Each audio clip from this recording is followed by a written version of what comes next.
पानी में आया दिल को ये नहीं पानी में कट प्यास लखियों का मिला जब सागर से प्यास लखियों का मिला जब सागर का जिसको पाने की खातिर इस जमाने में का जिसको पाने की खातिर इस जमाने में दवा असर न करे, दवा असर न करे तो नजर उतारती माँ है साहब, हार कहाँ माने। कि जीवन में जब दवा असर करे तो आपके जीवन में अपनी पीड़ा त्याग कर जो खड़ी होती है केवल आपकी माँ है। क्यों होती है? क्योंकि जीवन में सब ऐसे हैं जिनके पीछे अगर माँ न जुड़े तो वो शब्द ही व्यर्थ है। अगर परमात्मा के पीछे माँ न जुड़े परमात्मा के पीछे माँ जुड़ जाए तो परमात्मा माँ, आज के पीछे माँ जुड़ जाए तो आज माँ बन जाता है, महात के पीछे माँ जुड़ जाए तो माँ बन जाता है। ऐसा ही मेरा सौभाग्य कि आज मेरी कथा में मेरी माँ भी बुलाई है आशीर्वाद देने के लिए। तो एक बार प्रेम से कहिए ना, जय श्री कृष्णा। आवाज जोर, जय श्री कृष्ण। गेपाल परिवार में कथा है, बताओ तो सही कि कुछ खा कर करते हैं। मैंने तो अपनी और से कि खाओ पियो आराम से, पर कथा सुनो तब मन लगा। तो प्रेम से कहो ना, जय श्री कृष्ण। ऐसे जड़ जड़ नहीं सुंदर ज्ञान राजा रघुगण को दिया है, इससे पहले का ज्ञान बार-बार सुन चुके हैं। इंद्रियों मन मुक्ति का मार्ग, अष्टांग योग, यम नियम, प्राणायाम, प्रत्याहार, ध्यान, धारणा, आसन, समाधि, समाधि योग आदि जड़ भरत ने बतलाए। सुना राजा रघुगण से नीचे उतर अपनी बाल कि आप कौन हैं? कपिल है, वशिष्ठ है, ऋषि बतला रहे हैं। राजा जो तुम हो वो मैं हूँ, और जो मैं हूँ वो तुम। आत्म तत्व तो एक है, शरीर तत्व अलग है। राजा किसी ज्ञान आपको देने के लिए नहीं आता, ज्ञान सबके पास समझाने वाला चाहिए। अगर समझ नहीं है तो ज्ञान हमारे किसी काम का नहीं। राजा मैं तुम्हें यही बतलाऊंगा कि अपने अहम भाव को तोड़ दो। अगर अहम भाव है तो मैंने जैसे बताया कि तूफान ज्यादा हो तो कश्तियां अट जाती हैं, और घमंड ज्यादा हो तो हस्तियां अट जाती हैं। इसलिए राजा अपने अंदर से सम्मान को तुम त्याग दो, तभी तुम्हारा जीवन सफल होगा। वर्णन ये आता है कि राजा और नहीं, वो जो हिरण का बच्चा था जिसके पीछे भरत ने अपना एक जीवन व्यर्थ किया, वही करके वापस पधारा था और ज्ञान की प्राप्ति की। राजा ने बड़ा ही सुंदर उपदेश जड़ भरत से जाना और अपने मार्ग की ओर। बोलिए कृष्ण कन्हैया लाल की। यह था प्रिय वंश और उस वंश का वर्णन। प्रिय बड़ा सुंदर नर और उससे पूर्व 14 मनवंतर उनका वर्णन बतलाया। स्वयंभू, शंभू, जो मुख्य मनवंतर थे उनका वर्णन बतलाया। एक ब्राह्मण था। हम कहते हैं अगर अंत में भी भगवान का नाम लिया जाए तो भगवान कृपा करते हैं। कैसे? एक ब्राह्मण था जिसका नाम था अजामिल। अपनी पूजा पाठ कर्म कांड बड़ा केवल अपने पूजा पाठ कर्म कांड में लगा। एक दिवस देखिए जीवन में बुराई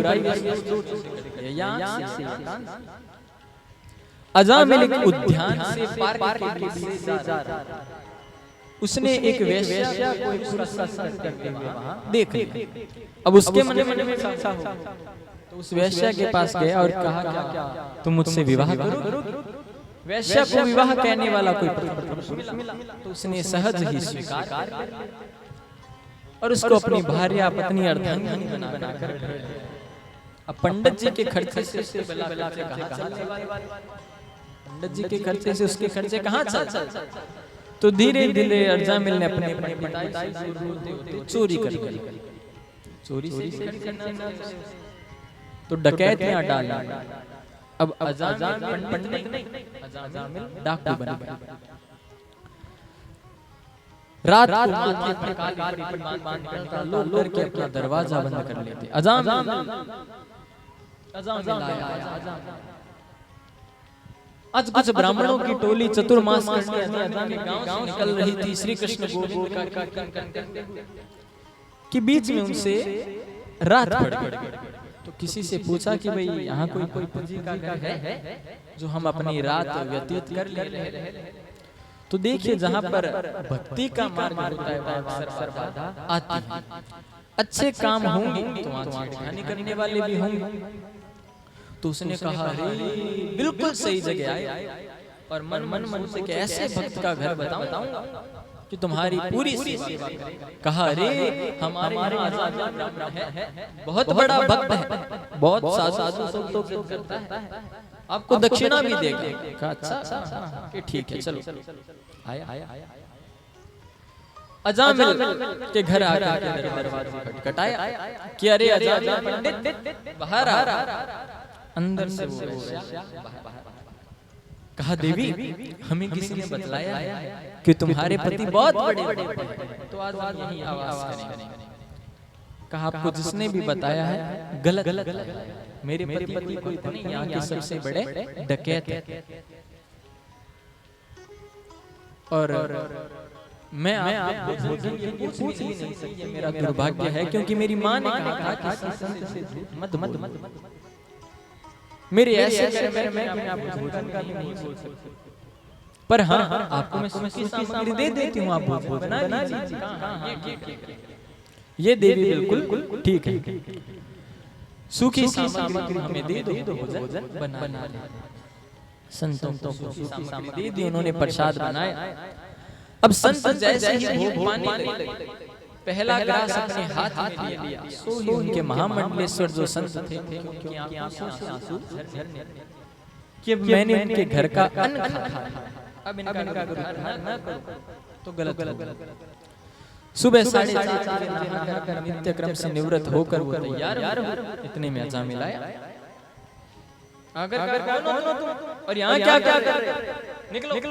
इतने में पत्नी आई, कहा क्या है? चुप रहो। अजामिल ने कहा अच्छा तुमने लाया है? अरे कोई बात नहीं, भारिया से थोड़ी। कहा नहीं हम रह लिए, अब हमें चलना है। तो अजामिल ने कहा जाओ। तो कहा पता नहीं संत द्वार पर आए तो दक्षिणा दी जाती।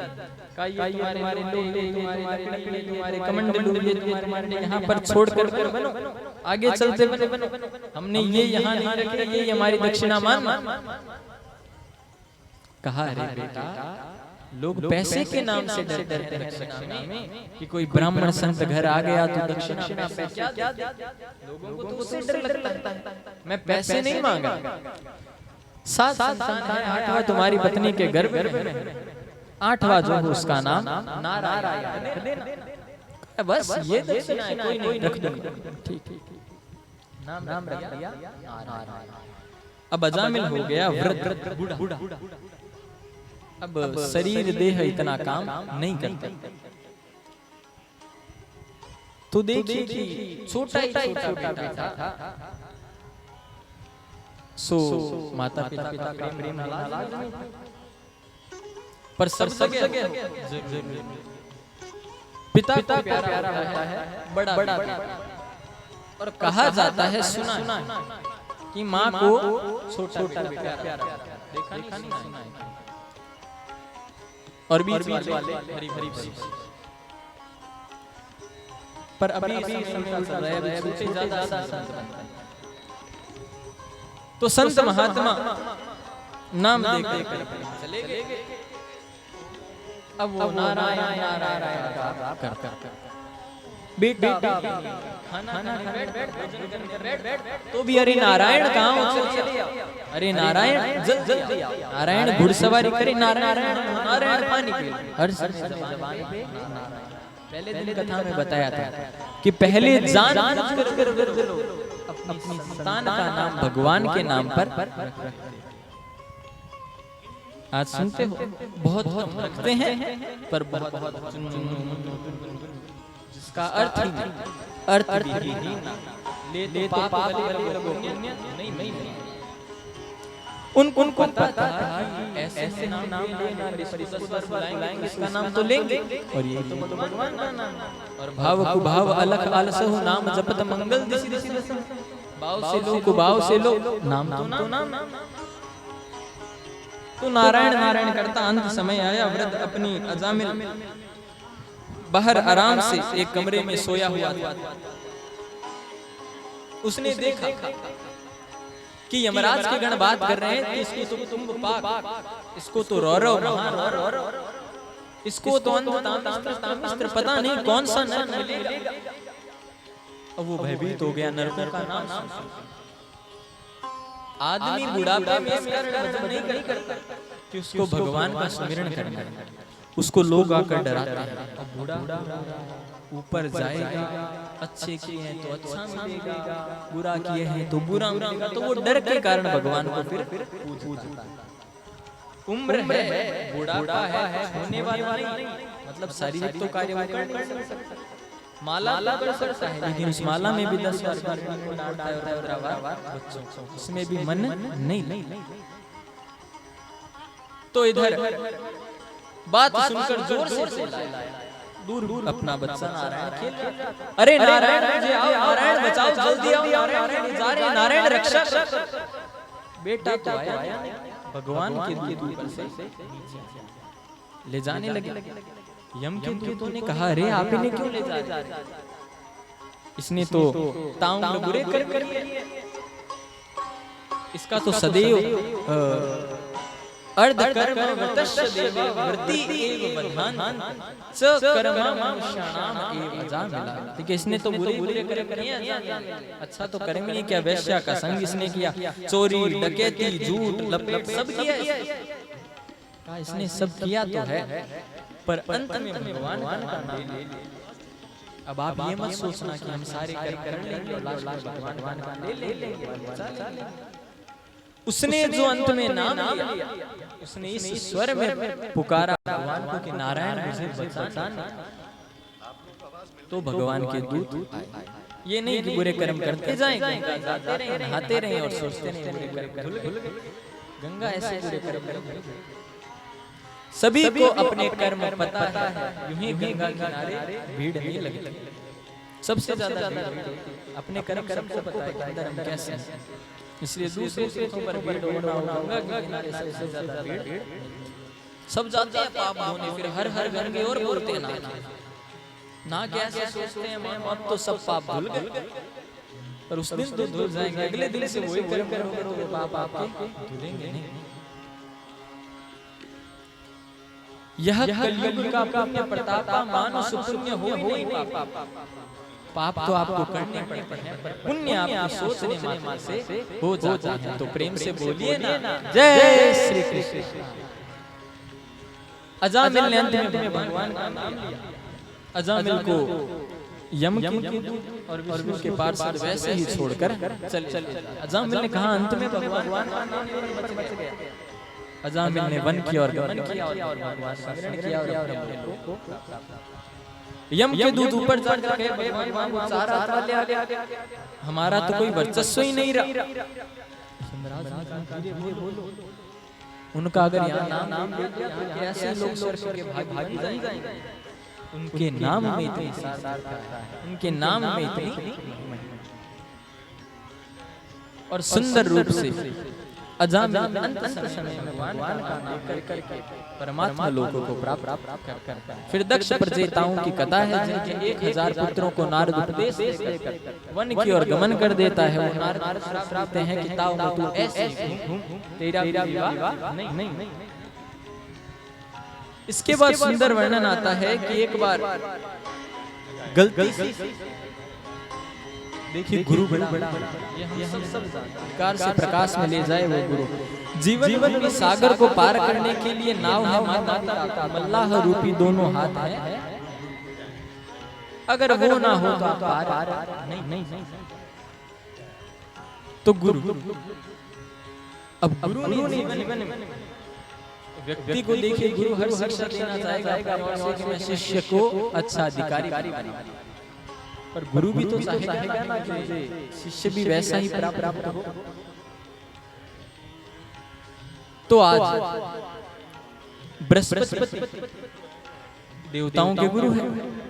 देवताओं की सभा में इंद्र राजा है वहां पहुंचे। इंद्र गुरु को देखकर खड़ा नहीं हुआ अपने आसन।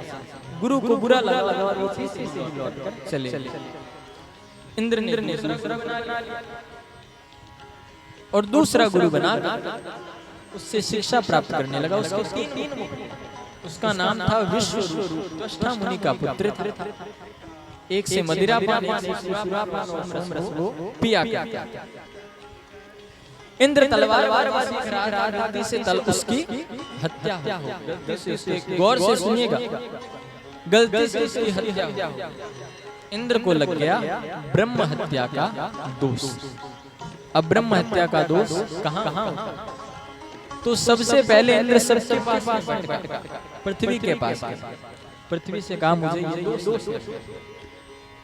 तो चौथाई भाग पर पृथ्वी को साथ में उसने ये भी कहा कि तुम सहनशील बनो।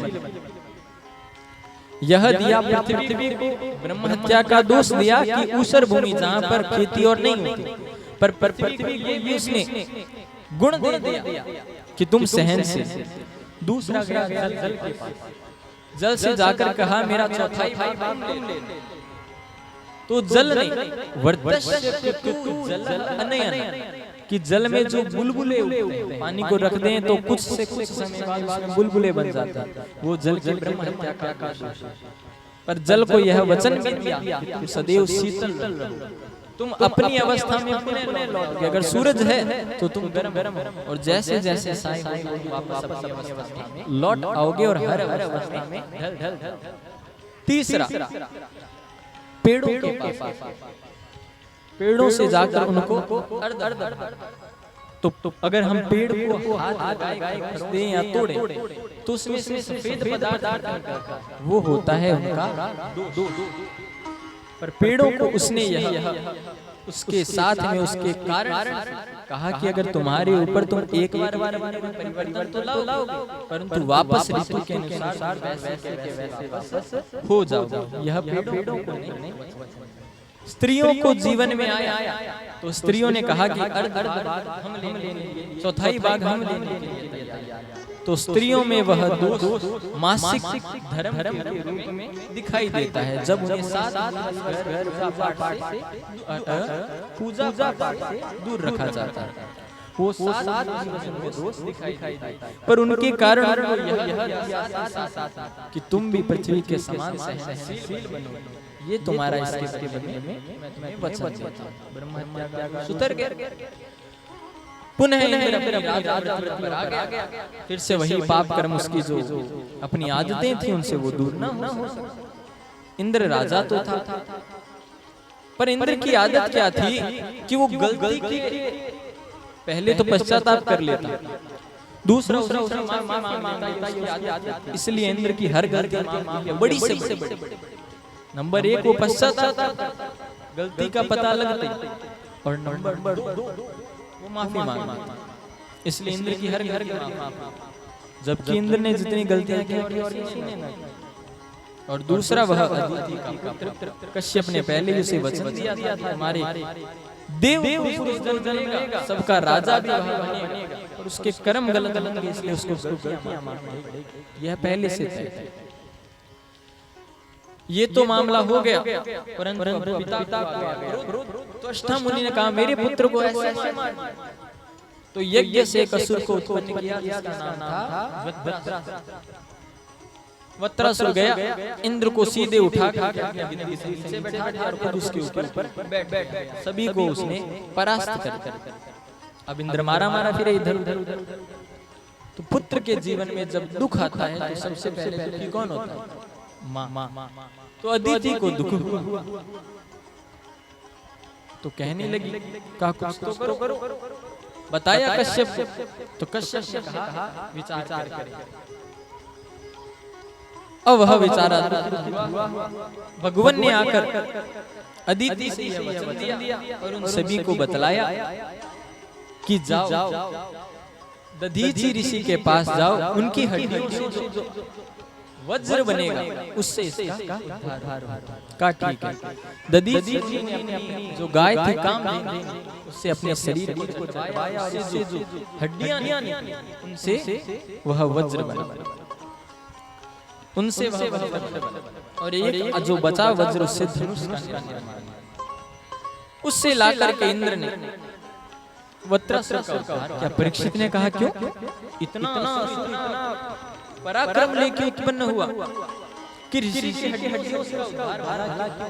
तो कहा पिछले जन्म में ये चित्रकेतु नाम का राजा था, इसके अगर संतान नहीं होती तो नारद ने फल दिया, पत्नी गर्भ हुई पर बाकी की रानी ने इसको जहर दे दी इसकी पत्नी, तो वो जो बच्चा था वो मर गया, परंतु नारद ने उसे वापस उसने ज्ञान दिया का तुम कहते हो आज मैं तुम्हारा पुत्र हूं और शायद किसी जन्म में तुम मेरे पुत्र थे, इसलिए इसको ज्ञान हुआ और इतना ज्ञान हुआ कि तब तपस्या की भगवान का पार्षद बना। एक बार ऊपर घूम रहा शिव की गोद में पार्वती बैठी देखा, उनमें बुरे भाव आए, पार्वती ने श्राप दिया कि तुम्हारे मन में असुर आई, तुम्हारी सोच है असुर मन सोचे तो असुर बन। शिव के जाके चरणों में गिर गया तो शिव ने कहा ठीक है तुम्हारा उद्धार इस क्रम में ऋषियों की इस प्रकार का से होगा। ये 28 प्रकार के नरकों का वर्णन है। तामिस्त्र तामिस्त्र रौरव रौरव कुंभीपाक कि जीवन में किसी के साथ बुराई किया है, किसी को तुमने धोखा दिया तो तुम्हें तामिस्त्र नरक में जाना, तुमने झूठी गवाही तुम्हें रौरव जाना। सुखदेव जी परीक्षित को 28 नरकों का वर्णन करते हैं, 21 नरक और 7 मुख्य नरक जो बड़ी सजाओं के लिए हैं। पर मेरा मानना यह है कि जीवन में जो आपके कर्म है वो आपको यहीं पर नरक और स्वर्ग दिखला देते हैं, ज्यादा समय का इंतजार नहीं। अगर आपने आज किसी के साथ बुरा किया है तो उसे समय लग जाए, उसका परिणाम जरूर देखने को मिलता है कि उसके साथ बुरा क्यों?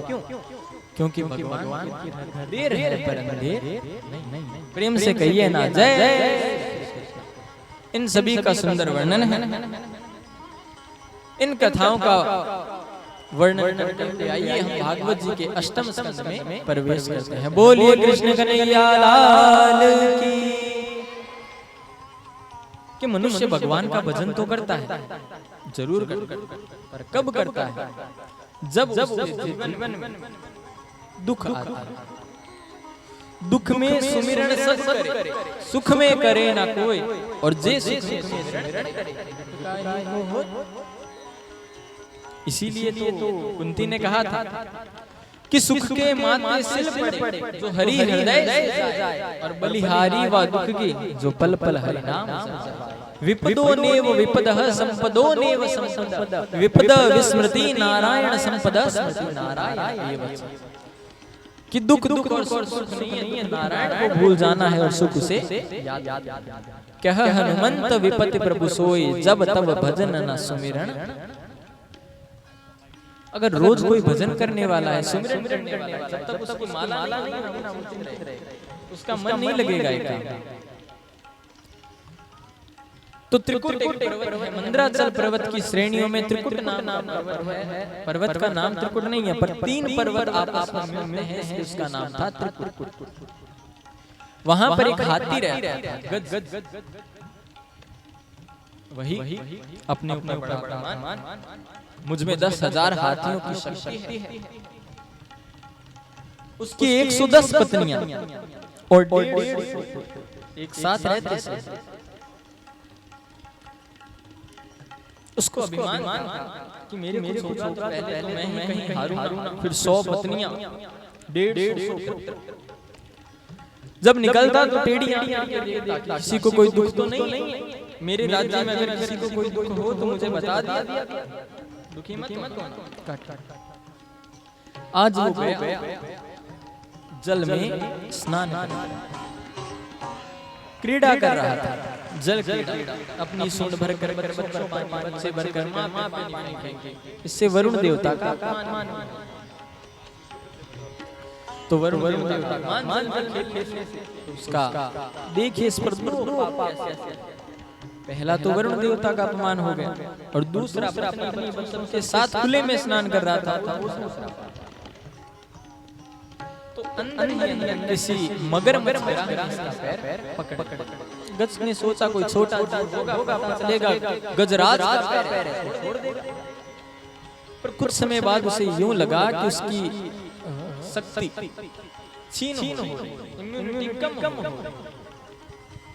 यह सोचकर वह सोचने लगा नीचे देख, बड़े ग्राह का पैर पकड़, और वो ग्राह धीरे-धीरे खींचा, जो जल का जीव होता है उसकी जल में और अब ग्राह ने उसको इतना खींच लिया कि उसका अर्ध शरीर बाहर और पूरे पानी में रख हो गया।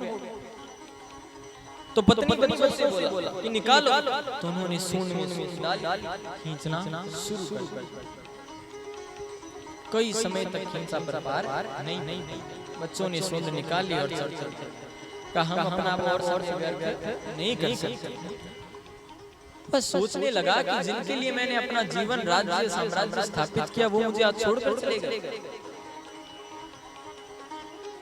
पत्नियों से कहा ये जा रहे हैं, तो पत्नियों ने बेचारे 10-15 दिन और खींचा। उन्होंने कहा नहीं भी छोड़कर चली। गज ने कहा अरे मुझमें शक्ति कम थोड़ी है, 10,000 हाथियों की शक्ति है, सहस्त्र हाथियों की शक्ति रखता हूं मैं, सहस्त्रों हाथियों की शक्ति रखता हूं। तो अपना जोर बहुत लगाया, पर ऊपर नहीं नीचे चला। कान, आंखें और सूंड केवल बाहर। सोचने लगा कि जिनके लिए मैंने जीवन जिया वो मेरे काम आया। अपने ऊपर अभिमान था तो मैं खुद के भी काम आया। तो अंत में प्रार्थना की अपनी सूंड को ऊपर कर